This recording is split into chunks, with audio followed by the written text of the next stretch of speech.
Assalamualaikum warahmatullahi wabarakatuh. Sejarah singkat silsilah keturunan Abah Haji Uju Juandi beserta saudara, dan sejarah singkat tentang perjuangan pendidikan keagamaan di Mulyasari. Bismillahirrahmanirrahim. Alhamdulillahirabbil alamin.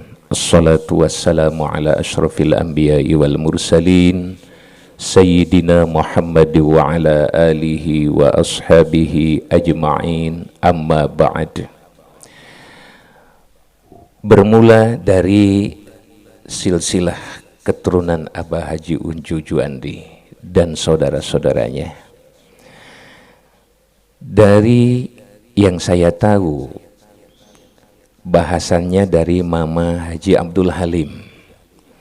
Mama Haji Abdul Halim itu punya anak, di antaranya Mama Haji Hanafi, Ma Haji Asy'ari, kemudian Ma Iti, Ma Ulti, kemudian Ma Haji Ayang Asy'ari, Mama Ijaji. Mama Haji Hanafi punya anak Wa Bareji sareng Wa Jenal. Kemudian Ma Haji Asy'ari punya anak Wa Pandi, Wa Omoh, Abah Haji Uju, kemudian Bi Ena, Mang Encu, Bi I'ah, Bi Uha, Mang Amuy. Itu adalah anak-anaknya, putra-putrinya Mama Haji Asy'ari. Mohon maaf barangkali ada yang kelewat, itu mungkin lupa atau ketidaktahuan. Ini yang saya ingat saja. Kemudian Ma Iti, istri dari Mama Ajengan Karangtengah, itu punya keturunan yang sekarang ada di Banjar. Mohon maaf saya kurang tahu persis itu siapa-siapa namanya dan jumlah putra-putrinya, saya kurang tahu. Tapi yang saya tahu adalah anak cucunya itu ada di Banjar Balokang, Banjar Patroman, daerah Balokang. Di antaranya anak cucunya itu Kang Haji Mumu almarhum, kemudian adik-adinya yang istri itu diantaranya Cei'ah dan yang lain-lainnya. Itu dari keturunan dari Ma Iti, Mama Ajengan Karangtengah. Kemudian Ma Haji Ma Ulti ditikah sama Mama Suhaimi Sukamaju. Keturunannya yang saya tahu Mang Abdullah, orang tuanya Mang Unang Harmaen dan saudara-saudaranya. Kemudian Mang Haji Encun, kemudian Pak Haji Ubed Ahmad, kemudian Mang Enceng. Kalau ada yang terlewat itu saya kurang tahu, dan itu tetap kalau ada yang terlewat tetap dari keturunan Ma Ulti. Kemudian ke Mama Eyang Ijaji, keturunannya yang saya tahu Bi A'ah, kemudian Bi Andia, Mang Haji Mahfud, Mang Ili, Bi Mae. Itu yang saya tahu. Kalau ada yang terlewat itu mungkin saya tidak tahu dan mungkin saya lupa. Tapi kalau ada yang terlewat itu tetap termasuk keturunannya. Nah, Eyang Haji Asy'ari nikah ke Eyang Not Ratna, putri dari Mama, kalau nggak salah, dari Uyut Pakih sebagai kuwu gendo dulu. di sini adalah desa ya. Kemudian dari Mahaji Asy'ari bersama Eyang Not Ratnah almarhumah punya anak yang tadi Wapandi, Waomoh, Abah Uju, kemudian Bi Ena, Mang Encu, Bi Ia, Mang Amoy. Begitu. Dan keturunannya seperti yang kita tahu. Kemudian di dalam perjuangan pendidikan kemasyarakatan, dulu Mama Haji Abdul Halim, beliau sebagai tokoh masyarakat dan sebagai pendidik juga. Beliau wafat dilanjutkan ketokohan kemasyarakatan dan pendidikan itu oleh para putranya, diantaranya Mahaji Asy'ari, disertai dengan adiknya Mama Ijaji. Mama Haji Asy'ari wafat dilanjutkan dengan Mama Eyang Ijaji, dibarengi dengan Abah Kiai Ujuju Andi. Begitu. Kemudian Ma Eyang Ijaji, orang tuanya Bi Andia, wafat. Abah Haji Ujuju Andi yang melanjutkan pendidikan di sini. Nah, Abah Haji Ujuju Andi, beliau sebagai pendidik di pengajian, beliau sebagai guru diniyah, bahkan beliau sebagai punduh kalau dulu. Kemudian diganti namanya dengan kepala dusun. Kemudian berubah menjadi RK. Dari RK berubah menjadi RW. Itu nama posisi itu. Tapi zaman dulu ketika Abah Haji Uju, namanya masih menjadi punduh. Saya tahu persis itu. Kemudian Abah Uju juga pernah menjadi lebe, menjadi amil sekarang. Nah, perjuangan Abah Haji Uju, Kang Haji Mehmed pulang dari pesantren, disertai, dibarengi oleh Kang Haji Mehmed. Itu sampai tahun 70-an. Bahkan tahun sebelumnya 60-an akhir. Kemudian Kang Haji Mehmed berumah tangga, berpindah ke Bong. Cepon dulu berumah tangganya dengan Kang Lukman, tidak dikaruniai anak. Setelah cerai dari Kang Lukman pada tahun 70-an kalau nggak salah, atau kalaupun itu lebih awal, akhir 1969 atau tahun 70-an, Kang Oding menikahi Cepon. Abah dibarengi sama Kang Oding.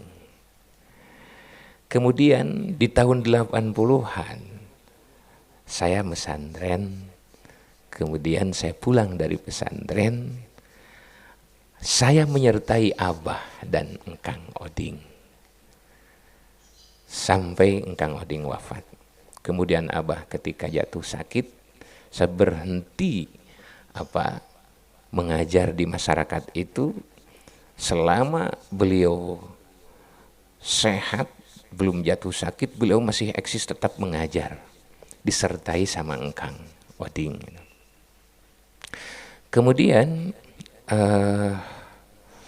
tahun 80-an akhir saya pulang dari pesantren, saya menyertai Abah, menyertai bersama Engkang sampai akhir hayat Engkang.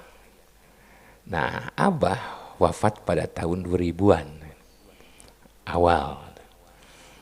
Akhirnya saya bersama-sama beserta Engkang di dalam pendidikan ini. Dulu pendidikan diniyah dan kemasyarakatan itu belum terstruktur seperti sekarang. Ada nama DKM Al-Ittihad itu, Abah masih hidup. Kemudian pada saat itu Pak Obis berumah tangga ke sini.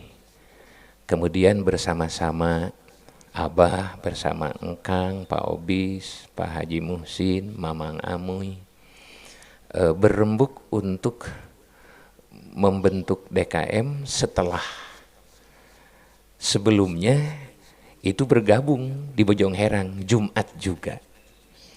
Namun setelah Wah Haji Dadang mempersilahkan untuk dimekarkan itu Jum'ah di Bojongherang dan di Mulyasari dibangun, itu kira-kira tahun 80-an, yang saya ingat tahun 84-an lah. Maka berembuk untuk mendirikan Jumat, sekaligus memberikan nama DKM yang di sini ini adalah DKM Al-Ittihad. Bersama Abah, bahkan bersama Eyang Enceng, bersama Engkang Oding, bersama Pak Obis, Pak Haji Muhsin, Mamang almarhumin semua. Nah, pembangunan Jumat itu di tahun 84-an. Masjid, tanah masjid. Masjid itu dulu di depan rumah Mang Mutakin, di depan rumah saya sendiri yang di sebelah timur pondok. Saya tahu pembangunan masjid yang terakhir itu tahu. Dan sekaligus saya tahu pembangunan masjid yang sebelumnya di tempat itu. Jadi yang saya tahu 2 kali pembangunan masjid di depan rumah Mang Mutakin. Ketika Wabareji masih ada, Wajenal masih ada.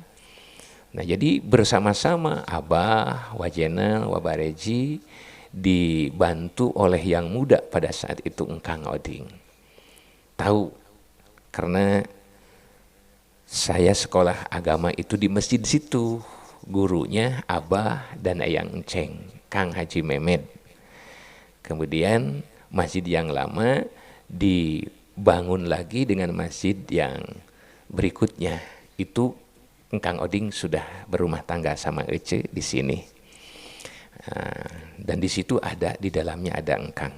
Saya masih belum di pesantren. Nah, di tahun 83-84 diproses pembangunan masjid yang saya tahu yang kedua. Di tanahnya dibeli, lalu dipindahkan. Maaf, bukan dibeli, dijual. Lalu tanah makam masjid itu dijual ke tempat masjid DKM yang sekarang di sini. Tanahnya dibeli dari keluarga putra putri Mama Haji Asy'ari, Abah Uju dan saudara-saudara. Nah, dipindahkan ke sana. Lalu Abah Uju, Bi Ena, Bi Uha, Mang Amuy yang saya tahu. Kalau saudaranya yang di Cikalang, Wapandi tidak ikut jariah pada saat itu. Kalau Waomoh Cipasung, saya kurang jelas. Tapi yang saya jelas tahu Abah Uju, Bi Ena, Bi Uha, Mamang Amuy itu jariah tanah di sana. Karena pemilik tanah itu adalah Abah Uju dan Mamang Amuy. Dijariahkan sebagian, digabungkan dengan tanah masjid yang dipindah dari sebelah timur. Kemudian sisanya dibagikan ke warga masyarakat secara iuran, menambah tanah masjid yang dipindah dari timur dan jariah dari keluarga Abah Uju. Begitu. Tentu itu disertai dengan Abah, dengan Emak Endeh, Mamang dengan Ibi Nana. Kemudian kalau Ibi Ena ketika itu tidak punya suami. Kalau Bi Uha masih punya suami, Mang Baihin. Itu tentu dengan persetujuan suami atau istrinya. Maka berpindahlah masjid di sini sekarang. Sejarah tanahnya seperti itu. Disimpulkan, satu, hasil jariah dari keluarga adik kakak Abah Haji Uju, sebagian yang disebut tadi, dan pemindahan dari masjid dari keturunan Eyang Ijaji sama Eyang Haji As'ari. Nah, yang sisanya itu iuran masyarakat. Dan yang menjadi halaman sekarang yang tadinya madrasah. Kemudian Haji Jumaah berdirilah di sini tahun 84. Tapi saya bilang, karena saya sudah di pesantren, sudah dewasa, bilang kepada Abah, kepada Eyang Enceng, kepada Engkang, Kang, Abah, Eyang, syukur alhamdulillah ini Jumat dipekarkan di sini, tapi jangan dulu diterima di hadapan masyarakat. Kenapa Jang? Begini, kan kebiasaan Jumat ketika di Bojong Herang warga masyarakat itu kurang baik. Boleh dibilang agak buruk dah. Jangankan etikanya, pasunatannya, yang wajibnya pun banyak yang tidak sah. Karena ketika sholat Jumat, bahkan ketika muroki naik, Mang Oyang menyampaikan hadis Rasul ayyuhan nas ja'fil hadis, jamaah itu melecehkan. Mereka bilang, Mang Oyang lagi nangis, Mang Oyang lagi nangis, tongkatnya diambil sama khotib. Padahal itu membaca itu hadis Rasul, perhatian kepada jamaah, kemudian azan dibilang nangis. Kemudian ketika sholat, ketika atahiyat misalnya, si makmum itu berkata di belakang, atah kene, atahiyat dibilang atah kene, assalamilami teuing. Itu keburukan pada saat itu. Makanya ketika mau mendirikan Jumat di Mulyasari, saya mengusulkan kepada Abah, Eyang, dan Engkang, tolong katakan di hadapan masyarakat, tidak akan didirikan Jumat di sini kalau masyarakat tidak siap untuk disiplin. Emangnya jangan harus bagaimana? Ditatar dulu masyarakatnya, termasuk khotib, imam, muadzin harus ditatar dulu. Dikasih ilmunya tentang Jumat. Karena saya udah pasaran pada saat itu di Cikole, di Bantar Gedang.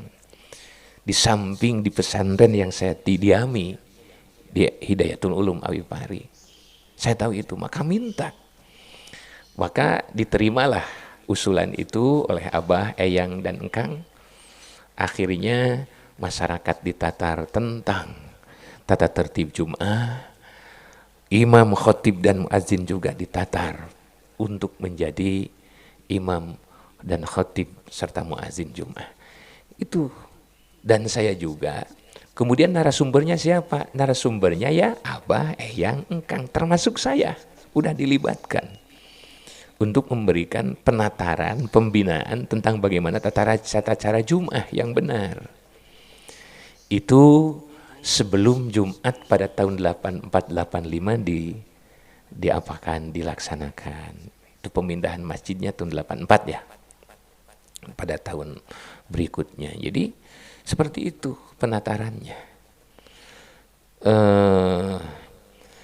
Nah, pada tahun 96 Emak Endeh wafat. Saya udah pulang dari pesantren. Tahun 89 pulangnya. Kemudian saya pulang tahun 89, santri ada yang ikut. Dadang dan Lilis yang pada akhirnya nikah. Mesantren, ngaji. Nah, kemudian tinggalnya di Papaliun, rumah yang ada di sebelah timur pondok. Nah, kemudian santri semakin banyak. Mula-mula santri selama 4-5 tahun dihadapi oleh saya sendiri. Karena bukan apa-apa, Engkang fokus ke anak-anak dan tetap dibantu sama saya di Diniyah, di Majelis Ta'lim. Untuk santri Sementara 4-5 tahun itu dihadapi sendiri. Pengajian yang 3 waktu nupoko ditambah tasrifan tarkiban itu dipegang oleh saya, dihadapi sendiri. Nah, santri itu bertambah banyak, tempatnya masih di rumah semua. Nah, udah berjalan lancar, saya datang kepada Engkang, dan Engkang juga di lain waktu dipanggil sama saya menyampaikan, Kang, ada santri sekarang. Alhamdulillah udah stabil, udah ketemu formulasinya. Nah sekarang kalau udah stabil mah Kang, silakan Engkang ngambil jadwal yang mana, silakan Engkang pilih. Engkang bilang gini, biar Engkang mayang malam aja Jang gitu. Oh silakan, kalau begitu subuh oleh saya, kemudian duhur juga oleh saya, tasrifan, tarkiban juga oleh saya, dan Engkang ngambil waktu yang malam. Dan hikmahnya, Engkang mengambil waktu malam, saya bisa melayani tamu-tamu yang datang, yang bermaksud mengundang saya untuk pengajian di luar daerah. Nah itu, ya, jadi Engkang ngajar di pesantren setelah 4-5 tahun berjalan dan stabil. Kenapa harus menunggu 4-5 tahun?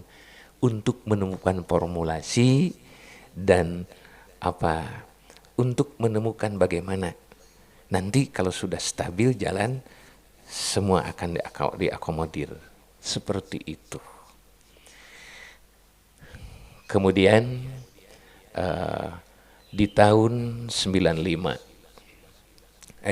saya nikah. Santri udah ada banyak. Dan anak-anak yang dewasa juga pada saat itu pada ikut ngaji sama santri di rumah. Yang dulu di sebelah timur pondok itu. Di rumah ngajinya. Karena di madrasah ada anak-anak. Begitu. Nah, Abah setelah ada santri juga masih ngajar di masyarakat. Dibantu oleh Engkang Oding bersama-sama Eyang Enceng. Cuman Eyang Enceng itu wafatnya lebih dulu, saya lupa tahunnya. Yang jelas ketika pendirian Jum'ah lama, Eyang memberikan khutbah dan pengajian itu. Saya lupa persis kapan wafatnya, itu lupa. Nah, pada tahun 91 saya rumah tangga. Di Sukamaju cuma 4 bulan. Warga masyarakat mencari saya, meminta ke Sukamaju agar saya pulang kembali kemana? Ke Mulyasari. Yang datang pada saat itu Mang Amuy almarhum, Pak Obis almarhum, Pak Haji Muhsin almarhum, kemudian Mang Iim almarhum, dan tokoh-tokoh masyarakat semua meminta saya agar pulang kembali ke Mulyasari. Mereka seperti itu. Kemudian orang tua saya di Sukamaju mempersilahkan dengan perkataan begini. Silahkan kalau diminta untuk dimanfaatkan di Mulyasari. Kalau tidak dimanfaatkan di Mulyasari, di Sukamaju juga perlu. Dan mohon maaf, di samping itu yang kedua, saya titip hatinya, titip mata dan telinganya dari seluruh masyarakat yang ada di Mulyasari dan sekitarnya. Itu pesan. Kemudian saya pulang atas dasar permintaan warga masyarakat di sini. Saya pulang, di Mulyasari masih gelap, belum ada listrik. Padahal kepanitiaan untuk pengadaan listrik itu sudah berjalan 2 kali.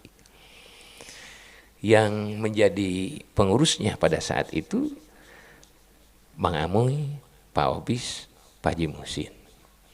Tapi sampai bubar kedua kaliannya itu. Entah apa, mungkin ada yang kurang cocok mungkin di dalam cara, mungkin. atau ada sesuatu yang belum diketahui formulasinya. Nah saya saat itu kalau ngaji itu abah pakai gemreng dulu atau pakai cempor, ya pakai cempor. Nah lalu kesininya ada patromak, itu selalu menyalakan patromak.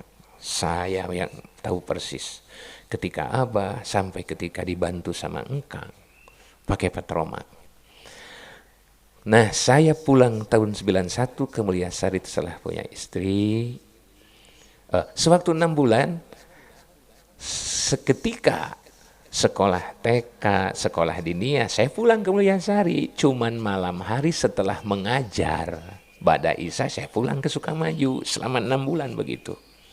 Sekali lagi, selama 6 bulan di Sukamaju, tetap saya saat mengajar di dinia bersama engkang, mengajar TK sama guru-guru yang lainnya.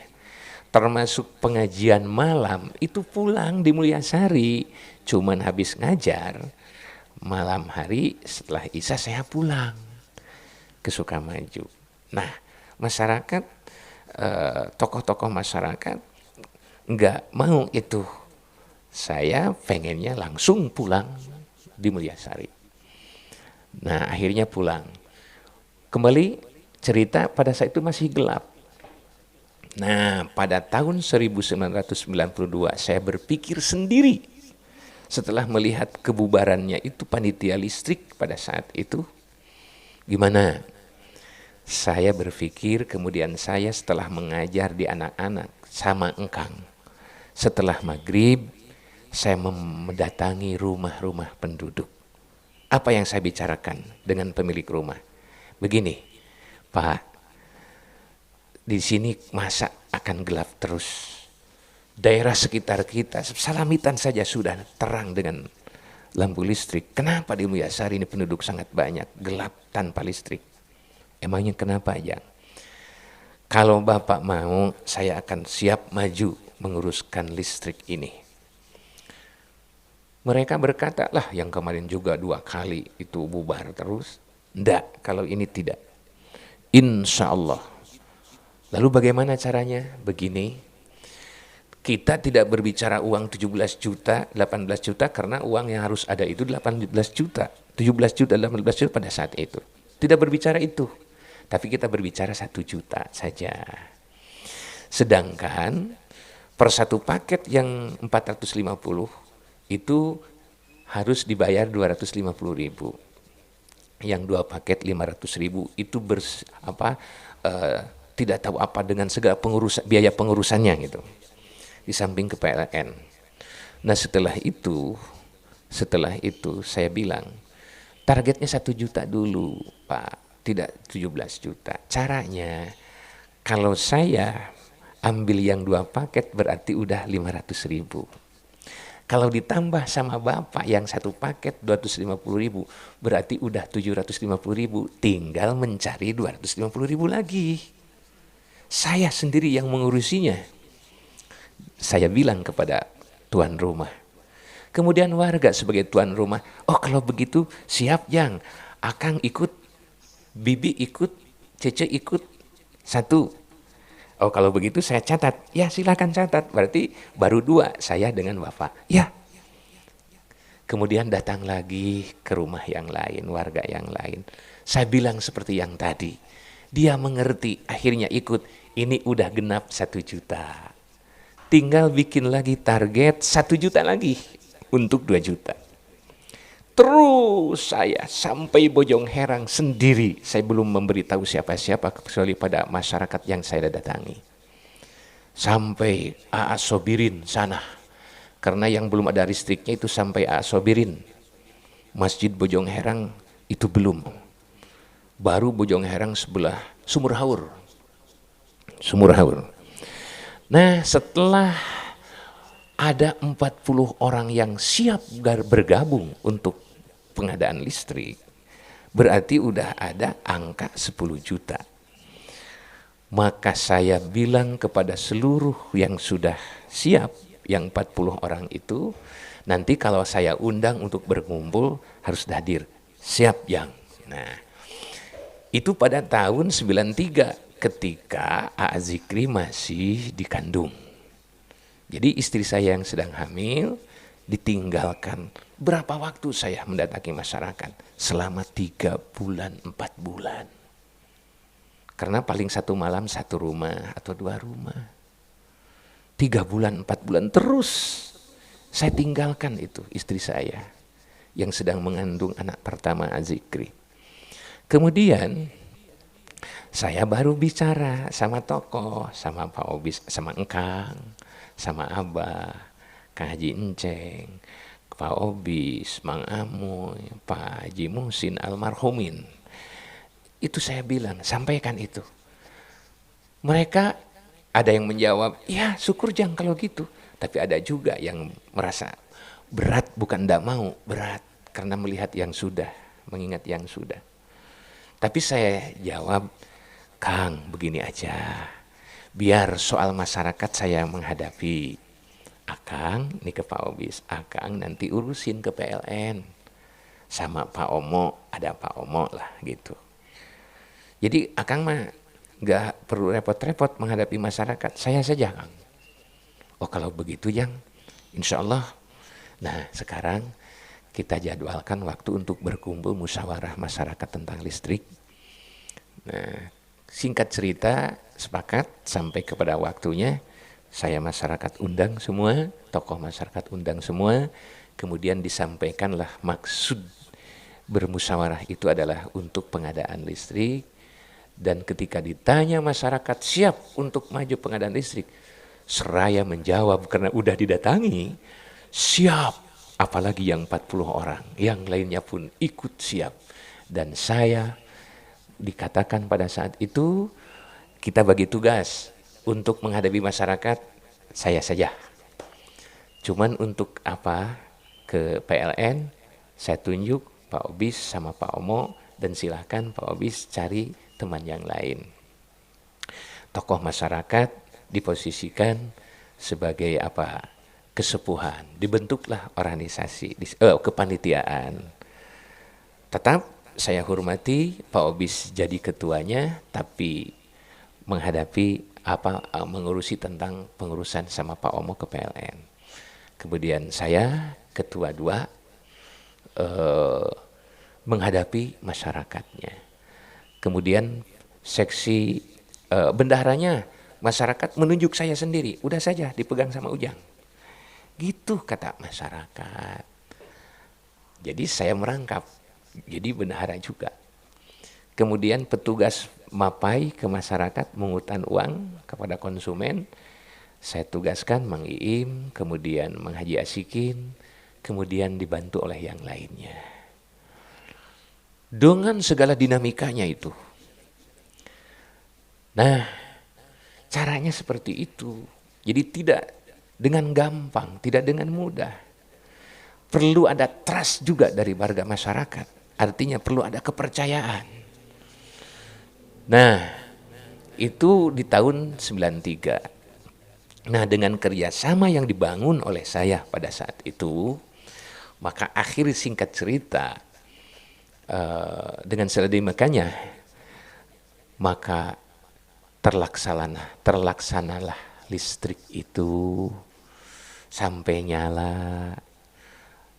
Warga yang ada di Kulon di sebelah barat, bagaimana ini tiang tidak nyampe karena satu tiang minimal harus ada 4, sedangkan penduduk kurang.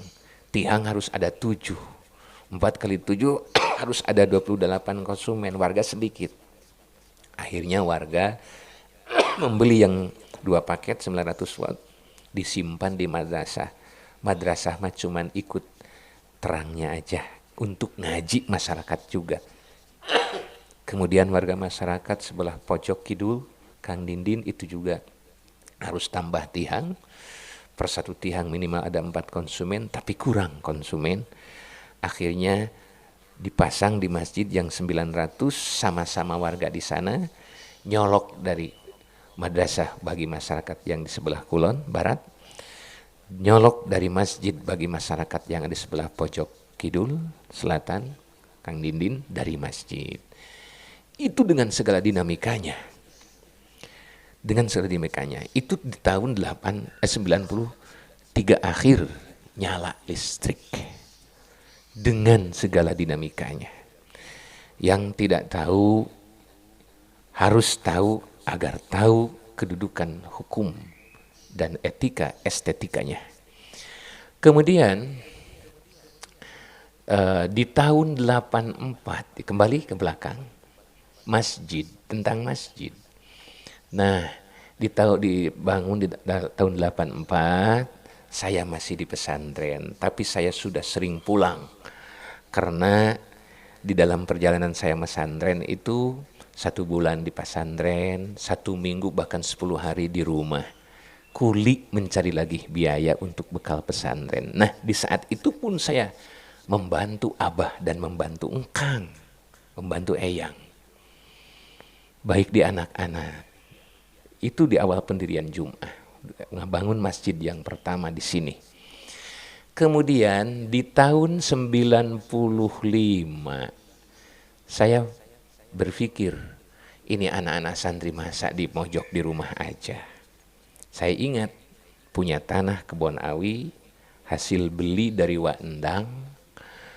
Ya, akan saya bicarakan dengan emak dan abah, mak, tanah saya akan dijual ya yang di Kidul. Kata emak dan abah, buat apa? Ini Mang Baihin mau jual tanah ini yang sekarang dibangunin asrama putra. Itu katanya mau dijual. Akan saya beli mak dengan menjual tanah kebun awi hasil nyugu dulu sebelum ke pesantren. Ya silakan Jang. Dijual kepada Cik Haji Ating, Haji Enceng. Lalu dibelikan kepada tanah ke Mang Baihin yang sekarang jadi asrama putra itu.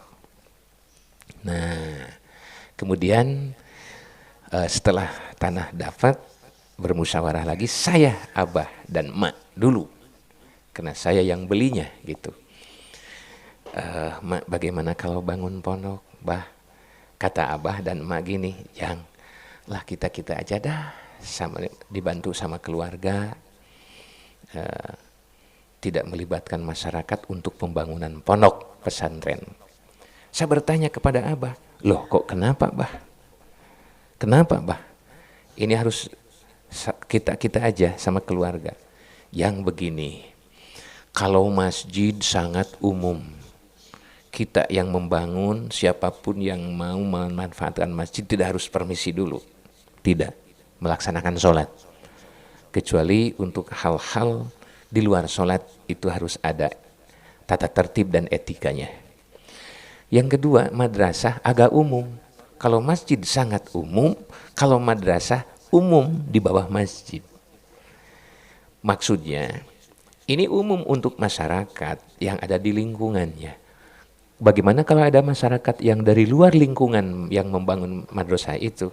Nah, untuk memanfaatkan madrasah, walaupun tidak ada aturan secara jelas, secara spesifik, biasanya warga luar tidak berani memanfaatkan madrasah kecuali harus ada izin dari warga masyarakat yang ada di lingkungannya.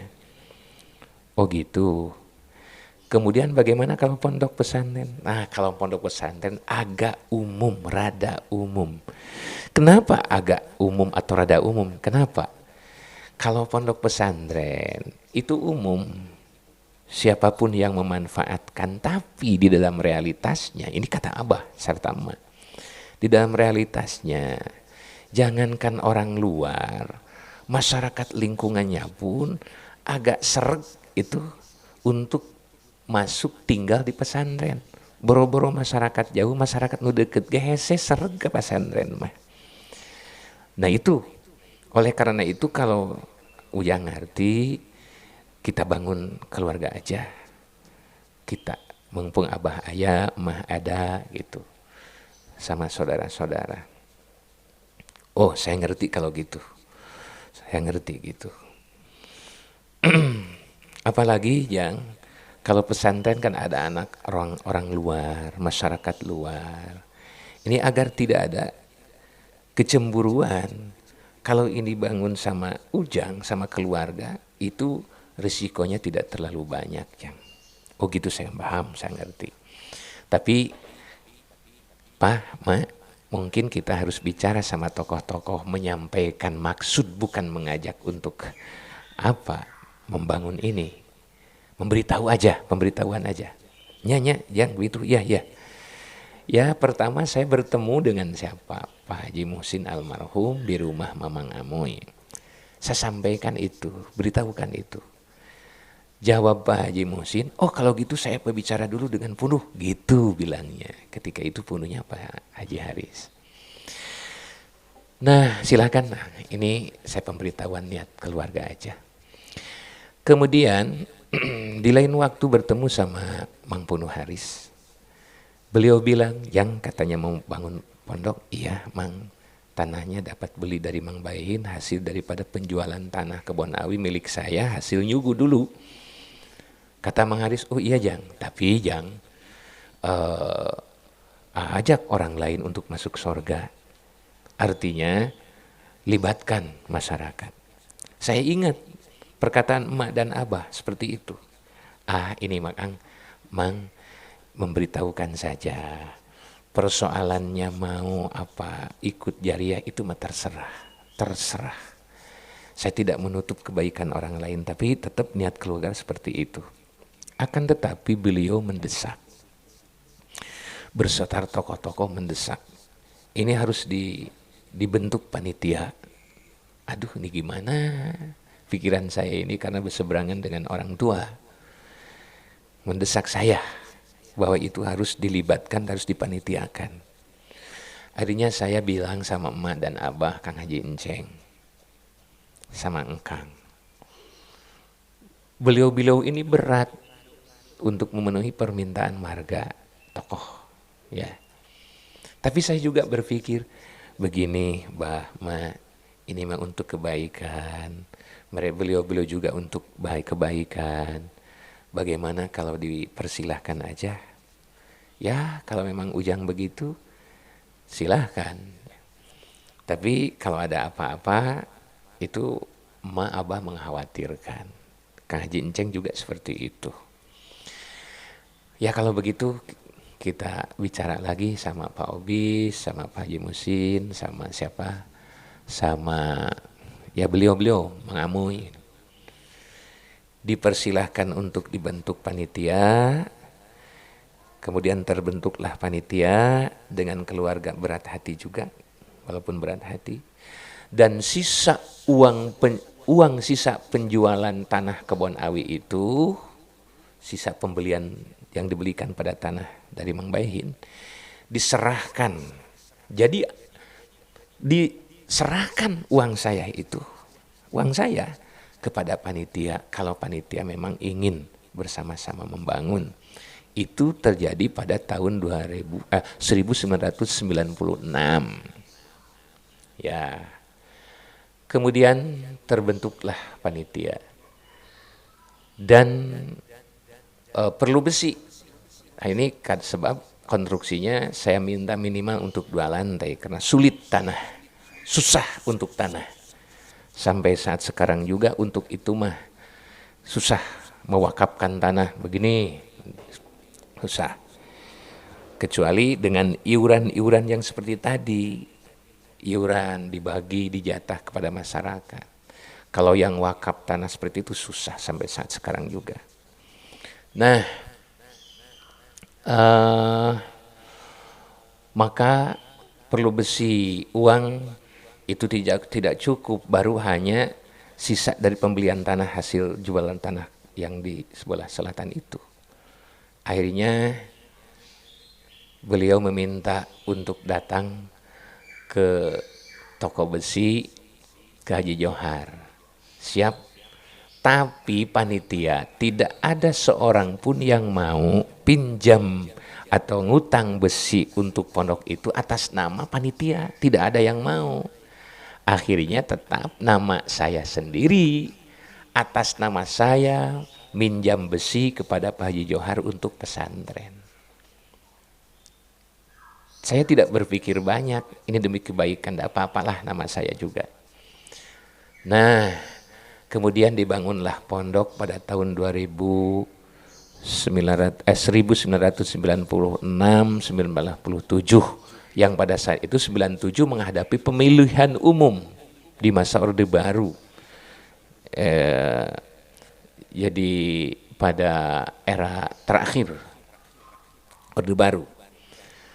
Nah, dibangun cuman metode pembangunannya pondasi dulu, kemudian tihang, tidak lalu dipasang sama batanya, enggak.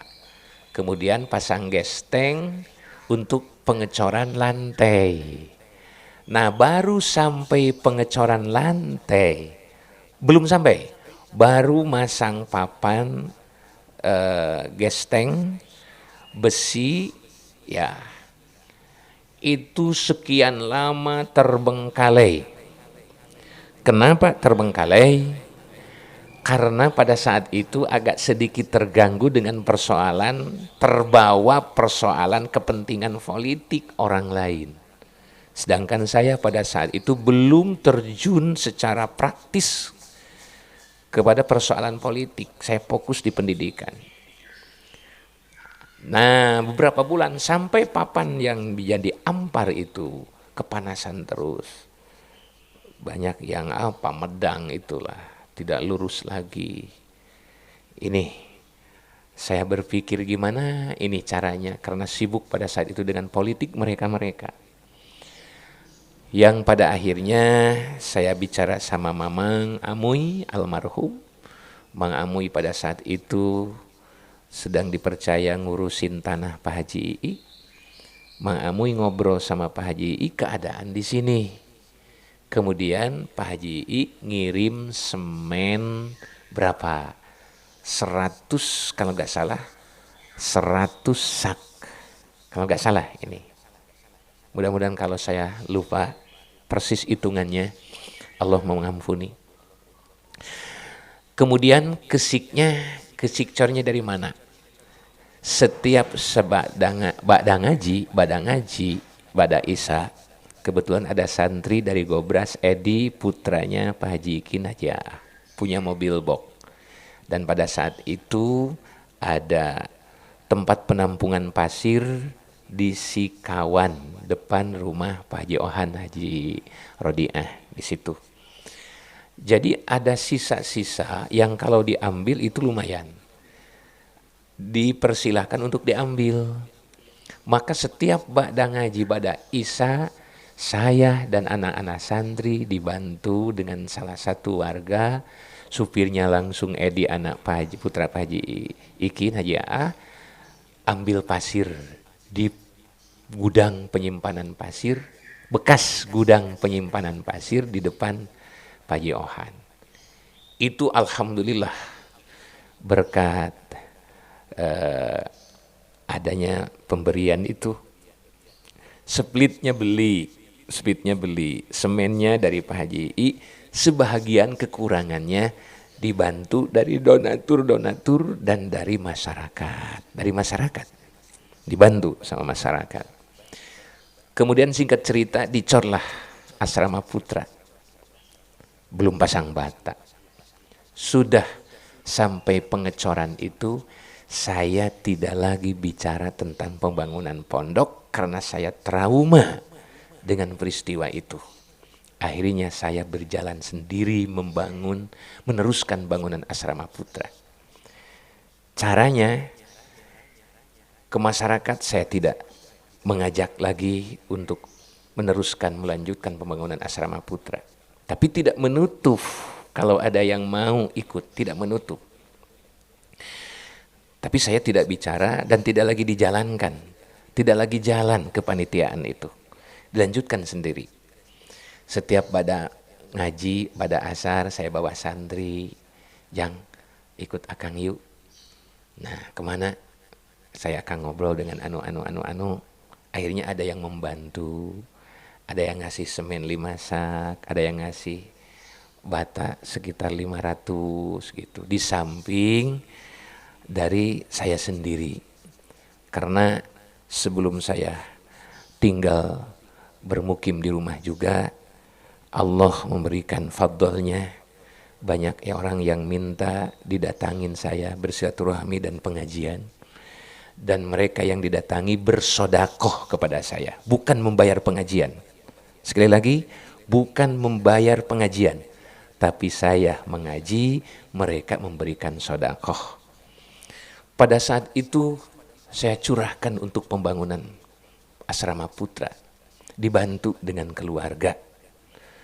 Masyarakat ada yang membantu, tapi kepanitiaan udah beku sejak ada peristiwa yang tadi. Nah, kemudian caranya membangun kamar itu satu kamar. Selesaikan satu kamar, kemudian dipindahkan santri dari rumah ke kamar pertama. Ketika itu santrinya zaman Hendi, Mang Atim, Hamdan, Asep Sahidin, pada saat itu santri pertama. Menggali Sipiteng pun karena santri belum banyak, saya beserta santri langsung terjun menggali Sipiteng. Yang dua itu saya, sama-sama santri. Masyarakat tidak dilibatkan karena kepanitiaannya udah tidak jalan lagi. Saya berjalan sebagaimana adanya, tapi tidak menutup kebaikan dari masyarakat. Apakah masyarakat ada? Ada yang tetap memberikan apa jariahnya untuk pembangunan. Nah, setelah itu terus ada lagi milik dari saya sendiri, ada lagi yang membantu, pasang lagi kamar yang kedua, sampai yang terakhir untuk lantai pertama. Nah, itu di tahun 1998 selesai tahap ke-1. Di tahun 1999 2000 pembangunan masjid yang pertama itu udah rusak. Kemudian dibangun di Ruaglah masjid yang pertama di tempat ini. Dibangunlah masjid yang kedua. Panitianya tokoh yang ada. Sesepuhnya Abah masih hidup di tahun 99. Abah, Engkang, Pak Obis, Mang Amuy, Pak Haji Muhsin, dan yang lainnya. Saya sudah punya santri dan ada asrama. Kemudian pada saat itu yang jadi ketua adalah Pak Obis.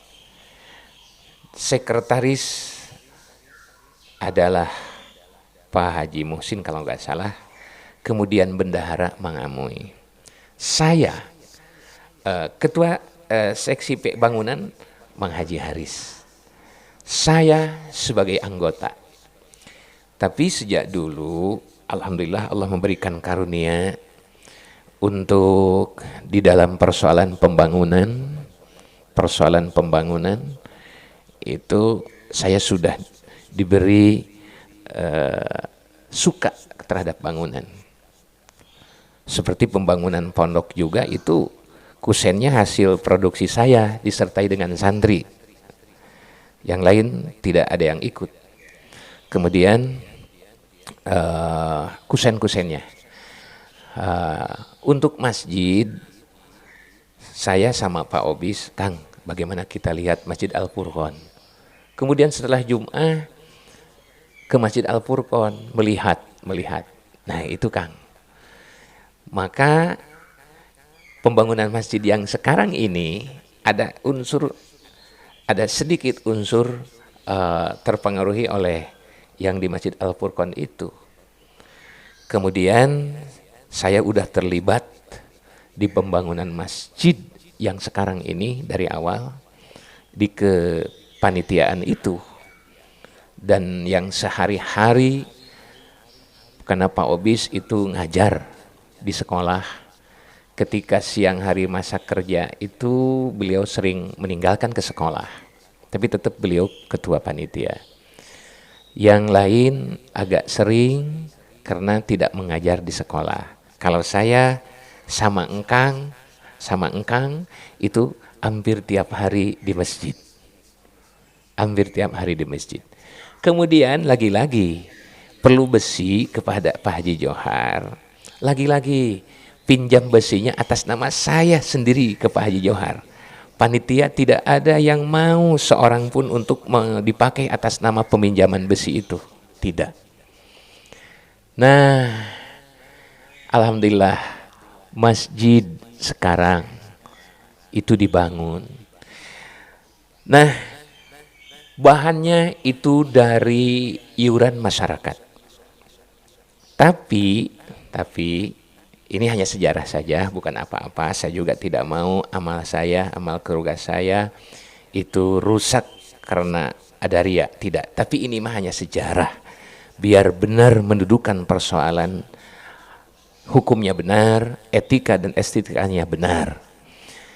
Nah, saya berencana mau membangun rumah setelah asrama lantai pertama. Saya udah beli bata kepada Mang Amuy. Mang Amuy kan produksi bata 6.000 bata untuk rumah. Tapi di saat mau membangun masjid, kayu juga saya beli dari Abah.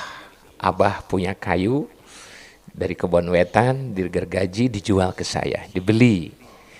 Ditambah dengan pemberian Haji Aep bekas membangun yang disimpan di atas pondok laki-laki di atas kantor sekarang, sekretariat itu disimpan. Saya bikin saung di situ, yang sekon itu semua dipakai penyimpanan kayu. Nah, ketika membangun masjid, bata yang 6.000 di Mamang Amuy, 3.000 dikemasjidkan. Kayu semuanya diturunkan, diberikan kepada bangunan masjid, bahan untuk rumah. Sedangkan bata yang 3.000 lagi untuk dipakai benteng lantai 2 pada saat itu, karena udah dibikin jemuran supaya santri tidak jatuh, akhirnya dibenteng dengan bata 3.000 itu. Yang sebelumnya saya juga meneruskan membikin kusen cor dengan santri yang pada saat itu adalah Jang Ahmad dengan kawan-kawan, Ahmad dari Lewi Halang. Itu besinya untuk pondok saya beli hasil uang saya sendiri. Beli bata 3.000 dipasang biar aman. Itu asrama Putra lantai 2 selama 3 tahun proses pengerjaan pembuatannya lantai 2. Nah, kembali lagi ke masjid. Bata yang 3.000 untuk rumah dikemasjidkan, kayu semua dari atas pondok lantai 2 di atas kantor sekarang dikemasjidkan. Itu di tahun 2000 pembangunan masjid sekarang. Alhamdulillah pembangunan masjid selesai, walaupun utang ke toko Pak Haji Johar itu masih besar, tapi saya tawakal kepada Allah, baik pondok, terutama pesantren. Nah, yang tahu itu Mang Basit. Mang Basit begini, Mang, saya punya teman di pasar, cobalah bikin amplop pondok, Mang. Saya akan sebar di pasar. Terbantu dengan itu. Tapi yang namanya bantuan tidak akan lebih panjang ketimbang yang dibantu. Sambungan tidak akan lebih panjang daripada yang disambung gitu. Tapi itu adalah tetap bantuan, kebaikan. Nah, demikian pula masjid, utang besinya seperti itu untuk lantai pertama, seperti itu. Saya adalah pelaku sejarahnya. Nah, jadi panitianya, ketua panitianya Pak Obis, bendaharanya Mamang Amuy, kemudian sekretarisnya Pak Haji Musin, seksi pembangunannya Mang Punuh Haris. Saya di dalamnya, tetap di dalam pembangunan, walaupun tidak secara spesifik saya adalah seksi pembangunan, tapi tetap di dalam pembangunan saya pada panitiaan saya, karena saya udah punya anak, saya sudah tinggal di rumah. Tapi kalau pembangunan masjid yang pertama saya masih di pesantren, tapi saya banyak juga kasih sumbang saran, karena saya masuk pesantren, Mang Toto mah nikah, saya masuk pesantren, jadi udah dewasa. Nah, kemudian selesailah masjid lantai pertama, asrama lantai pertama udah, bahkan maju lantai 2. Nah ini berpindah kepada asrama Putra lantai 2, itu selama 3 tahun prosesnya berjalan sendiri. Berjalan sendiri. Tapi bukan berarti menutup kebaikan orang yang lain. Tidak, silahkan. Berjalan sendiri artinya saya tidak menggunakan lagi kepanitiaan, trauma itu. Trauma. Tidak mau ini pembangunan ada unsur politis. Seperti itu. Alhamdulillah selama 3 tahun saya beserta istri saya dibantu oleh keluarga untuk bangunan, dibantu oleh keluarga, masyarakat juga ada untuk lantai 2. Nah, untuk ampar, cor ampar, papan, saya bilang ke Abah sama ya ke Abah, Bah, bagaimana kalau kayunya itu ditebang, Bah, buat ampar. Oh silakan. Saya ngobrol bilang dengan saudara-saudara, kakak-kakak dan adik saya. Saudara-saudara juga, silakan yang ditebang saja, kemudian ditembang. Itu pada tahun 2000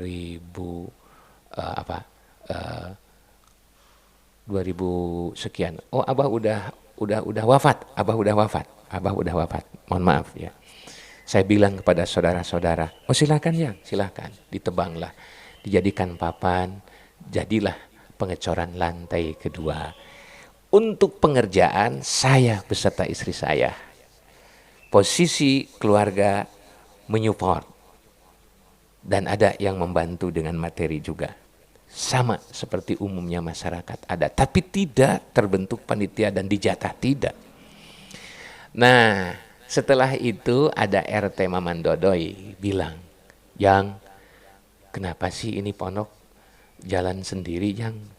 Untuk eta sareng masyarakat. Saya jawab, mumpung masih ada saya, dikasih dari Allah. Tapi bukan menutup deh, silahkan. Ada yang membantu juga.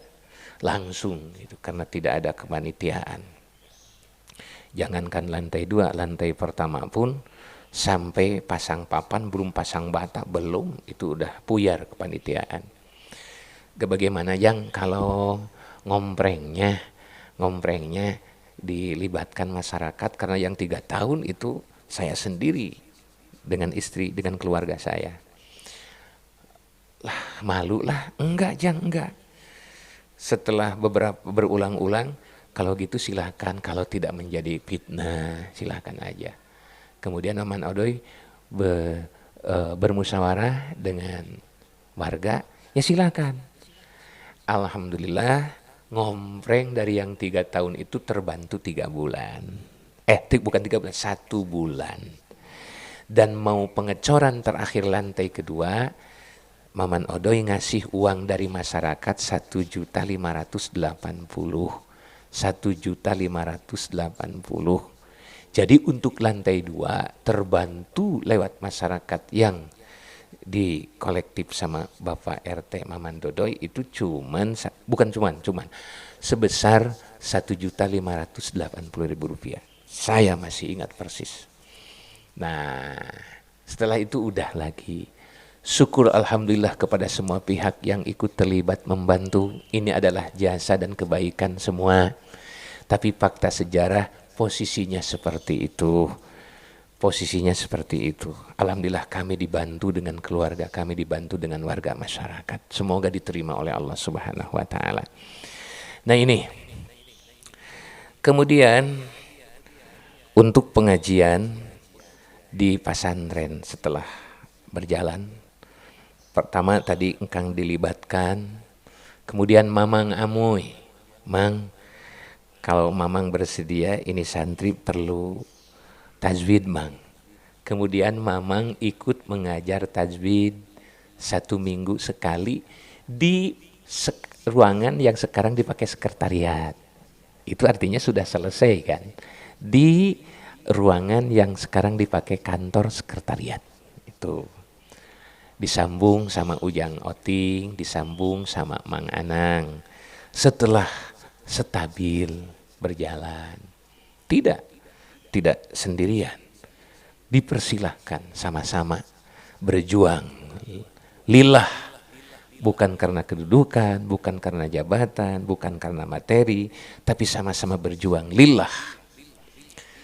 Untuk guru sekolah SMK juga itu dasarnya. Kalau mau jihad, juhud, dan sud, silakan. Mari bekerja sama dengan kami. Kalau tidak, kami tidak mampu untuk memenuhi hal-hal selain daripada itu. Tapi kalau ada, mari kita bareng-bareng sesuai dengan porsi dan posisinya. Nah, begitulah sejarah singkat tentang pesantren. Kemudian, sejarah singkat tentang kemasyarakatan. Jadi simpulnya, Mama Abdul Halim punya anak-anak termasuk Ma Haji As'ari, Ma Haji Ijaji, dan yang lainnya, Ma Ulti, Ma Iti. Kemudian sesuai dengan tahapannya, Ma Haji As'ari bersama-sama Ma Ijaji, Ma Haji As'ari wafat, bersama-sama dengan Abah Haji Uju ngadidik di dunia dan di masyarakat. Kemudian Ma Haji Ijaji, Ma Ayang Ijaji wafat, diteruskan sama Abah, dibantu sama Kang Haji Mehmet. Kang Haji Mehmet rumah tangga ke Bong, dibantu sama Kang Oding. Kemudian disambung, dibantu bareng Abah itu sama Kang Oding sama saya sendiri. Saya sendiri bareng-bareng dengan semua. Bareng-bareng dengan semua. Nah, untuk nama DKM Al-Ittihad itu di zaman Abah masih hidup, Kang Oding masih hidup, Kapa Obis PRW jadi hidup, namanya Al-Ittihad itu. Begitu. Kemudian selama Engkang masih hidup, walaupun saya tahu DKM itu harus jelas strukturnya, tapi dengan rasa hormat saya kepada Engkang, walaupun ada orang yang bilang masih ada Engkang, biada gitu, gak apa-apa, kita percayakan saja sepenuhnya kepada Engkang untuk ke DKM-an setelah Abah wafat. Menghormati. Kemudian hubungan emosional kekeluargaan Engkang dengan saya sendiri itu terjalin baik. Jangankan persoalan hubungan kemasyarakatan, hubungan pribadi juga. Saya kalau ada apa-apa datang ke Engkang sama saudara-saudara, musyawarah dan memberitahu. Ini ada ini, gimana Kang, dengan kakak-kakak yang lain. Oh, silakan Jang, silakan. Demikian pula Engkang kalau ada masalah apa-apa datang kepada saya, yang ada ini gimana? Lalu bagaimana Kang? Begini. Oh, silakan atau jangan dulu, gimana strateginya? Seperti itu. Seperti maaf sedikit. Rumah Engkang yang sekarang dulunya tidak di situ. Di sebelah Asrama Putra, kamar 1, kamar 2. Tanahnya tanah Abah. Didiami sama Engkang. Itu sama Ece. Kemudian ketika mau bangun pondok, Jang, kebetulan rumah Engkang Ece itu udah lapuk. Ada masyarakat Babakan Jati yang pengen membantu Engkang. Kemudian disampaikan oleh Punuh Haris, Haji Haris, oh iya, silakan sekalian ada rencana mau membangun pondok, untuk bangunan rumah Engkang tidak di situ tapi dipindah ke yang sekarang. Itu saya membuat petanya supaya strategis, sama masih di tempat tanah milik Abah dan Emak. Itu dipindah kepada yang sekarang. Nah, yang bekas rumah Akang itu ditambahkan wakaf untuk pembangunan pondok, menambah pokok yang saya hasil beli dari Mang Baehin. Nah, terbangunlah rumah ini dari keluarga tetap dibantu oleh masyarakat Babakan Jati dan bersama-sama warga masyarakat Mulyasari. Begitu. Ya, warga masyarakat Mulyasari. Babakan Jati, tetap pokoknya keluarga. Yang menjadi motivasinya adalah usulan warga masyarakat Babakan Jati pada saat itu. Terbangunlah rumah ini yang sekarang sudah direnovasi lagi. Nah, kemudian saudara-saudaraku, hubungan saya dengan Engkang luar biasa. Engkang sangat bijaksana, sangat baik. Ada apa persoalan keluarga dengan saya? Persoalan privasi juga dengan saya. Saya yang dekat, anak-anaknya masih kecil, masih kecil-kecil. Saya tahu, anak pertama sampai anak ketiga saya ikut ngasuh istilahnya. Secara langsung. Kalau yang ke sebelah sininya, jadi tidak ngasuh seperti biasa, tapi membimbing. Karena saya juga punya keluarga dan punya anak, membimbing. Termasuk Kak Haji Ating udah pergi ke Mekah sama Kang Haji Enceng. Saya juga sudah. Kemudian saya tawarkan ke Engkang sama Ece, Kang, kita musyawarah yuk. Buat apa, Yang? Buat musyawarah bagaimana Engkang supaya bisa pergi ke Mekah haji. Gimana caranya? Keluarga saya, Ece, akan dikumpulkan, diajak musyawarah. Juga keluarga Engkang kalau bisa dari Cieueuih. Musyawarah untuk bagaimana caranya Engkang bisa berangkat sama Ece. Tapi Engkang menjawab, hatur nuhun Jang. Tapi cenah Engkang malu. Kalau keluarga di sini mah bisa aja sama Ujang, tapi untuk di Cieueuih Engkang malu. Ih Kang cete, Firaku cete da ieu mah, iya. Selalu memberi support. Kemudian akhirnya Engkang begitu keputusannya. Biarlah dacan nisom ieu. Enggak, tapi kan ikhtiar mah harus kan. Ya wis lah cenah gitu mah carana. Akhirnya tidak, sampai 3 kali saya bilang kepada Engkang dan Ece seperti itu. Yang pada akhirnya saya bilang ke Engkang yang ke Ece setelah beberapa lama, Kang, bagaimana kalau umroh aja Kang? Umroh Jang, mohon. Gini, Jang, tanggung umroh malah. Maunya haji aja. Oh, kalau haji cara yang kemarin Abi sodorkan ke Engkang itu enggak apa. Gimana lagi caranya ya Kang? Sekarang gini aja dah. Engkang Ece kumpulin uang sekarang mah buat ongkos. Nabung saja. Saya kasih tip kalau bisa tanggal 8, tanggal 9 bulan haji, Yaumul Tarwiyah dan Yaumul Arfah nabung. Transaksi dengan Allah inilah tabungan untuk ongkos haji. Ya, yang gitu. Nah, ngumpulin uang tapi belum ditabung ke bank. Setelah uangnya berkumpul, saya datangin lagi. Kang, ce gimana? Uangnya dibelokkan dulu dipakai beli sawah. Gitu. Aduh, gimana ya?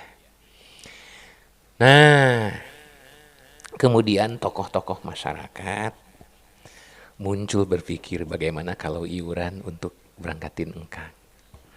Masuk ke telinga saya dari tokoh-tokoh itu niat baik dari tokoh masyarakat. Tapi saya datang ke Engkang jeung ke Ece, Kang, ada begini-begini. Nya, kudu kumaha tuh Jang? Begini Kang Ce, jangan dulu diterima sebelum Engkang Ece gaduh uang sendiri. Kenapa Jang? Kang Ce, upami urang nampi heula ti batur, berarti Engkang berangkat ti masyarakat sanes ti Engkang sareng ti Ece. Engkang mah bila mana aya oge najan ageng namihan ti masyarakat. Tapi upami Engkang Ece gaduh heula mah tah nu maksad berangkat haji teh Engkang sareng Ece, masyarakat namihan. Oh nya Jang, nya gitu. Kumaha tuh? nya eta mah kempelkeun ceuk ulah dipengkol-pengkol deui nya atuh cenah kitu. Tapi setelah beberapa lama disumpingan didungkapan deui ditaros deui can aya yang akhirna sim kuring bermusyawarah dengan istri saya, mah ada uang berapa? Ada 3 juta pak, yuk urang ka engkang jeung ka ece urang pasihkeun ieu artos kanggo ongkos haji tabungkeun langsung. Akhirnya saya datang dengan istri saya membawa uang 3 juta. Setelah itu saya bicara, Kang cek, ya artos di abdi sareng pun bojo di keluarga, kanggo ongkos haji tabungkeun. Mangga atuh jang cenah kita tabungkeun. Nah, setelah dikasih uang 3 juta, dieuceuk cenah aya kanggo dambihan, tah sok hijikeun. Akhirnya ditabungkan untuk haji engkang dan ece. Uang pertamanya dari saya 3 juta digabung dengan ece yang ada ditabungkeunana ku ece engkang sareng si abu. Sang si abu. Nah, setelah itu uang stagnan tidak bertambah. Akhirnya saya dorong, Kang, atuh diical deui we atuh itu. Nya cenah nama diical. Akhirnya singkat cerita laku lah. Setelah laku itu ditabungkeun deui ngan can cekap da 2 aneun. Paling teu 50 juta kan. Can cekap. Kumaha ieu kanggo kirangna 12 juta deui harita teh, 12 juta deui, 12 juta setengah. Akhirna harita sewa sawah nu abdi ka kantun emak sareng abah nu di Palihwetan caket jalan baru lingkar selatan. Nah didinya 60% milik abdi sareng kae ngagaleuh ti Kang Haji Memet, ngagaleuh ti Ma Eyang. Sisana anu ece Coy, Cah Haji Ating, sareng Haji Aa. Yang 60% itu milik saya. Nu abdi, bagian Kang Haji Memet digaleuh ku abdi, bagian Ma Eyang digaleuh ku abdi. Bade diical. Tapi encan deal harga. Nah setelah itu ketika ece engkang kekurangan kanggo gaduh porsi 12 juta setengah. Cek kieu tuh ya artos di abdi mangga dianggo namutkeun tapi kanggo supados gaduh naon gaduh porsi atuh kitu mah mangga jang kumacana kanggo mayarna mudah-mudahan itu pajeng wetan sawah di kaler gitu nya tuh kitu mah akhirnya dikasih pinjam 12 juta setengah dilunasan gaduh porsi itu. Nah setelah itu beberapa bulan jadilah jual beli sawah itu dan uangnya yang 12 juta setengah itu dikembalikan dibayar utangnya kepada saya. Seperti itu. Jadi untuk urusan haji selesai. Persoalan haji tinggal menunggu waktu saja. Bahkan saya berjuang terus agar bagaimana engkang dan ece cepat dipercepat bisa apa? Bisa berangkat karena menimbang usia fisik, kondisi fisik. Tapi Allah berkehendak lain. Bahkan saya udah siap untuk memperjuangkan itu membiayai setengahnya oleh engkang, setengahnya oleh saya. Untuk biaya memperjuangkan istilahnya ongkos ojek yang mengurusi itulah. Saya bersedia 1 orang oleh saya, 1 orang oleh engkang dan ece itu. Tapi Allah berkehendak lain, engkang gak keburu haji sama ece wafat. Demikian pula umroh, engkang sama ece datang lagi ke rumah. Begitu jalinan hebat, jalinan mesra, engkang ece sama saya sendiri. Yang aya sumping haji puah masihkeun artos 5 juta. Kalau gak salah ini nominalnya. Bahasana teh kanggo ongkos umroh cenah gitu. 5 juta Kang Cek. Ongkos umroh berapa kan di atas 20 juta pada saat itu. Mugu muhun cenah kedah kumaha ya. Oh gitunya. Nama mangga we. Tampi ngan kelah urang ngemut cetek Kang Cek. Ngan tos lami deui Kang cenah aya jang nambihan deui cenah nyepu teh ngan ku perhiasan. Persis nominalnya saya lupa. Kalau enggak salah sampai 8 jutaan lah kalau nggak salah. Tinya Haji Puan. Kalau nggak salah. Kalau salah, mohon maaf. Semoga Allah memaafkan. Dan orang yang bersangkutan juga memaafkan. Ini bukan apa-apa yang saya ingat saja. Beberapa lama itu stagnan, uang tetap dinilai itu. Akhirnya saya bermusyawarah dengan istri saya, keluarga saya. Mah, ada uang berapa? Ada sekian. Gimana kalau diminta 3 juta? Buat apa-apa? Diceritakan lagi seperti tadi. Kita ke Engkang, ke Ece, yuk. Mari Pak, ayo. Semangat istri saya itu, kalau perjuangannya itu. Datang lagi saya kasih 3 juta rupiah. Ini tambah. Buat apa? Buat ongkos umroh. Ini lebih besarannya Haji Puah sama Haji Rosid ini. Saya cuma 3 juta. Tapi bukan umroh saja. Kalau saya, haji juga gitu. Karena banyak persoalan. Tidak fokus ke situ. Kalau persoalannya cuma itu bisa saja. Itu lebih bahkan cukup juga bisa. Tapi karena banyak persoalan pembangunan juga itu saya tanggung jawab. Nah kemudian menjadi 12 juta saya berikan kepada Engkang. Nuhun yang nuhun. Ya makang wanabihan. Nusanes nama cobi atuh musyawarah sareng pala putra. Barudak kene cenayang. Barudak cenah manggih jang dahar ge untung pada saat itu. Pada saat itu. Karena mulai dari persoalan apa, bahkan persoalan nikah, putra-putra Ece Engkang, saya ikut terlibat. Karena saudara yang paling dekat laki-laki, tentu dibantu dengan saudara-saudara yang lain. Tapi ide dan gagasannya untuk bermusyawarah, berkumpul, berjamaah, itu kebetulan saya laki-laki yang menggerakkan itu. Nah 12 juta minta musyawarah sama anak-anak, Engkang menjawab seperti itu. Masih bangih jang dahar lagi aruntung barudak teh jang. Enggak apa-apa. Mudah-mudahan Allah aya jalan, memberikan jalan. Akhirnya setelah beberapa lama lagi uang itu enggak tambah-tambah. Akhirnya saya berpikir terus, ada uang di saya sekitar 12 juta lagi. Datang lagi ke Engkang, Cek Kang, bagaimana kalau begini? Kebetulan kan sekolah itu halamannya sebagian ada tanah milik Engkang. Kumajang, supaya 1 kali mendayung 1000 pulau terlewati. Maksud Engkang laksana aya tanah geuning gigireun payuneun sakola, gigireun bumi si ai nuku barudak. Eta geuning ditanaman henteu cetekan.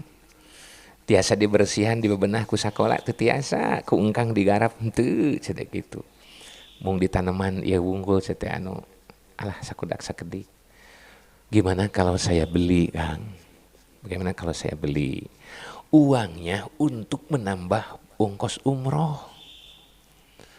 Nantinya, Kang, itu dibuat halaman sekolah. Sekolah bisa beres-beres membersihkan halaman. Semua menikmati. Dan bukan untuk ditanami, bukan untuk dibangunin itunya mah. Sekolah. Jadi enggak tanggung untuk apa membersihkan dan memanfaatkan. Ai juga anak-anak yang memanfaatkan rumah itu bisa menikmati kebersihannya itu. Oh, kalau gitu iya Jang, nanti musyawarah dulu. Musyawarah dulu. Setelah beberapa hari kemudian Engkang dan Ece datang. Jang, iya gitulah. Seperti yang Ujang sarankan. Udah ditelaah Kang. Udah, memang apa lagi? Jadi ini saya membeli tanah itu dengan banyak tujuan. Bukan satu tujuan, banyak tujuan. Tujuannya Engkang supaya laksana, itu lahan bisa menjadi diatur, diurus seperti yang sekarang ini. Nah, berangkatlah Engkang umroh. Jadi persoalan jalinan saya dengan Engkang Oding itu sangat mesra sekali. Oleh karena itu, semua pihak harus tahu, jangan mencoba menodai hubungan mesra saya dengan Engkang Oding, dengan Abah, dengan sepuh-sepuh. Jangan ada yang pernah menodai, mengotori hubungan saya. Dan bahkan ini harus dijadikan cermin oleh keturunan-keturunan saya. Harus dijadikan cermin. Tidak boleh jalan sendiri-sendiri. Hukumnya harus tahu, etikanya juga harus tahu, estetikanya juga harus benar. Silahkan bersama-sama dengan porsi dan proporsinya. Jangan melampaui batas hukum kebenaran hukumnya. Jangan melampaui batas etikanya, akhlaknya. Dan juga jangan melampaui batasan estetikanya. Kita dudukan sebagaimana ketentuannya. Kita harus berakhlak. Kita harus berakhlak. Yang tahu syukur. Yang tidak tahu karena usianya masih muda, ini harus tahu. Harus tahu. Nah, kemudian itu soal ketokohan di Mulyasari. Kemudian jalur tadi secara singkat. Haji Asy'ari berjuang di sini. Kalau di sebelah barat itu sama Mama Hasan Hari. Uyut kita juga sama derajatnya dari pihak Emak Endeh. Kalau tadi Mama Haji Asy'ari itu dari pihak Abah. Sekarang dari pihak Mama Haji Hasan Hari. Dari pihak Emak Endeh. Ma Haji Hasan Hari punya anak yang saya ingat saja, yang saya tahu. Kalau yang ada yang kelewat, saya mohon maaf. Pertama, Ma Ni, Ma Eyang Ajiji, Ma Eyang Apip, Eyang Diding. Eyang Diding dulu. Eyang Diding, Eyang Apip, kemudian kalau nggak salah Ma Iyo, ibunya Bimae, Bimamah, Biihat yang dari Cicantel di Sumur itu. Tapi kalau salah nama, ini juga mohon maaf. Eyang Ni, Eyang Ajiji, Eyang Diding, Eyang Apip, Ma Iyo, Eyang Enceng, Eyang En. Nah, ini anak-anak Mama Haji Hasan Hari. Eyang Ni punya anak. Pertama, ini mohon maaf, Ma Oyo, ibunya Walili Bojong Herang Ewa Musin. Kemudian Ma Encum, ibunya Engkang Oding, dan seterusnya. Kemudian Bi Isoh, ibunya Rosid Abaluk, dan saudara-saudara. Kemudian Bi Anah, ibunya Bi Uu. Kemudian Mang Encep di Ciburuyan. Kalau ada yang terlewat, mohon maaf. Dan itu tetap putra Mani kalau ada yang terlewat. Nah, kemudian ke Eyang Ajiji. Ini juga kalau adik kakaknya salah, ini mohon maaf. Eyang Ajiji punya anak yang di Parigi itu. Eyang Apip yang di Parigi, kemudian di Cemedang. Kemudian Eyang Diding punya anak Wandang, Maneh, Bi Oneng, Bi Mimin, Bi Aan, Mang Encep. Itu putra Eyang Diding. Sama derajatnya seperti yang tadi. Kemudian Eyang Enceng punya Eyang Iyo dulu, anaknya kalau nggak salah ini Bimae, Bimamah, Biihat, Mang Mursid, dan seterusnya. Mohon maaf kalau salah nama. Kemudian Eyang Enceng punya anak Binana, Biin, Binana, kemudian Bi Uneh, Mang Ujang Bi Ipoh, Mang Ade Utoy, Bi Idah, Bi Is, dan yang lainnya. Eyang En punya putra dari Bi Oo sampai Bi Popon, sampai Bi Acin, Mang Ujang Totong, sampai ke Mang Encek. Itu putra Eyang En. Sama derajatnya dengan emak. Nah, dan keturunannya anak cucunya ke bawah. Kemudian yang saya tahu, emak nikah ke abah, itu dari Eyang Diding. Mamang Amuy nikah ke Bi Nana, sama derajatnya dengan emak. Mang Amuy sama derajatnya sama Abah Uju dari pihak Mama Asy'ari. Binana sama emak sama derajatnya sama dari pihak Mama Hasan Hari. Gitu. Ini mohon dipahami saja. Kemudian yang saya tahu dengar dari orang tua saya dan dari kakek saya, Eyang En, Eyang Ceng. Eyang Hasan Hari dan Ma Haji Siti Khadijah mewakafkan tanah yang ada masjidnya sekarang. Wakaf tanah. nazirnya eyang enceng, nazirnya yang dipercaya untuk mengurusi. Peruntukannya untuk kemakmuran agama dan anak cucu yang mau sholat dan mau berjuang dalam persoalan agama. Jadi siapapun anak cucu itu yang termasuk dari keturunan Mama Hasan Hari, yang punya anak Mak Ijo, Mak Ni, kemudian sampai ke Eyang En, itu yang menerima waris. Cuman nazirna adalah Eyang Enceng yang mengurusinya. Eyang Enceng tua dibarengin sama Mang Ujang sama Mamang Amuy mengurusin itunya. Kemudian Eyang wafat dilanjutkan sama Mamang Amuy. Dan yang sekarang itu udah disertifikatkan wakaf. Yang sertifikatnya kalau nggak salah sekarang dipegang sama Mang Ujang Peruntukannya untuk kemakmuran agama dan untuk manfaat anak cucu yang mau sholat, yang mau berjuang dalam masalah agama. Yang tidak mau sholat berarti tidak boleh. Yang menghalangi perjuangan agama berarti tidak boleh. Yang boleh memanfaatkan itu hanya keturunan Mama Hasan Hari yang mau sholat dan mau berjuang agama. Begitu. Dari siapa saya menerima ini? Dari Mahajah Neh almarhumah. Mahajah Neh almarhumah ketika ngaji sama Ibi Nana, sama Ibi Une, sama Ece Epon, Eyang En memanggil. Kemudian Eyang En menyampaikan itu. Menyampaikan itu. Jadi posisinya seperti itu. Tidak boleh ada klaim siapapun yang melampaui batas ketentuannya. Tidak boleh. Apalagi anak yang masih umurnya tidak mengalami tahap usia itu, waktu itu. Jangan mendahului perkataan orang tua yang tahu. Saya saja yang sudah 57 tahun usia, itu sangat hati-hati membicarakan itu. Tapi untuk kedudukan seperti ini, saya bertanggung jawab. Saya mendengar sendiri. Saya mendengar sendiri dari ibu saya. Sebagai cucu Mama Hasan Hari, cucu Mama Hasan Hari, bukan cucu, buyut. Kalau di bawah saya derajatnya berarti itu bau. Jadi harus saya sebagai buyutnya tidak berani berbicara yang melampaui batas ketentuannya.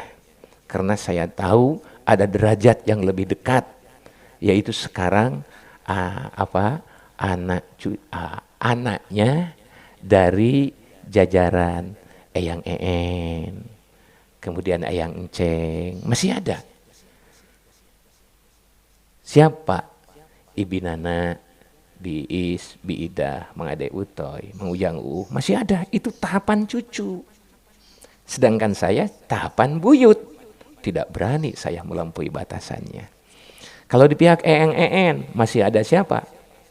Ada Bi Acin, Mang Ujang Totong, Mang Dedi, Mang Agus, Mang Cecep, Mang Ence, Bi Neneng, itu masih ada tahapan yang lebih dekat kepada Mama Hasan Hari. Kalau dari pihak Madiding yang masih ada, yang masih ada adalah Bi Mimin. Satu lagi, itu sama hak. Dari keturunan Mani itu sama haknya, sama derajatnya. Sama derajatnya. Jadi ini harus tahu agar anak cucu, buyut, bau, dan seterusnya dari Mama Hasan Hari tahu status tentang tanah wakaf yang ada di sebelah barat yang sekarang masjidnya Masjid Hasan Hari itu. Yang diteruskan oleh buyut-buyutnya membangun masjid di Perbaharui. Jadi intinya sejarah ini harus tahu. Sudah tahu bukan untuk dibicarakan, tapi tidak diamalkan. Yang harus adalah dikelola, diamalkan, walaupun tidak banyak dibicarakan. Itulah.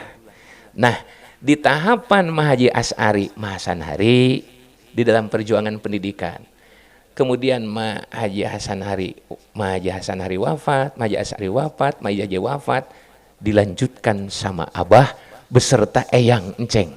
Sama-sama, bareng-bareng pada saat itu. Nah, kemudian disertai Abahku Engkang Oding, Kakang Haji Memet dulu, Engkang Oding, kemudian disambung sama saya, di situ disambung sama Mang Ujang Mamang Amuy, sekarang sama bau-baunya Mang Anang, Mang Haji Asep. Itu hanya mengelola, memakmurkan sebagaimana amanat leluhur kita, sebagaimana syarat yang disyaratkan di dalam mewakafkan tanah ini. Ini mohon maaf, sebetulnya hal-hal kecilnya itu masih banyak yang tidak mungkin untuk bisa disampaikan lewat pesan singkat ini. Kalau ada yang mau ditanyakan, silahkan. Mumpung masih hidup, saya mesti hidup. Bahkan yang ada di atas saya, Mang Ujang Totong dan saudara-saudara, itu masih ada. Binana berserta saudara-saudara masih ada. Jangan mendahului beliau-beliau ini. Mohon maaf yang sebesar-besarnya apabila ada salah dan kekurangan itu mungkin keterbatasan saya. Itulah yang saya mohon maaf kepada semuanya. Dan ini semoga bermanfaat. Walhamdulillahirrahmanirrahim. Assalamualaikum warahmatullahi wabarakatuh.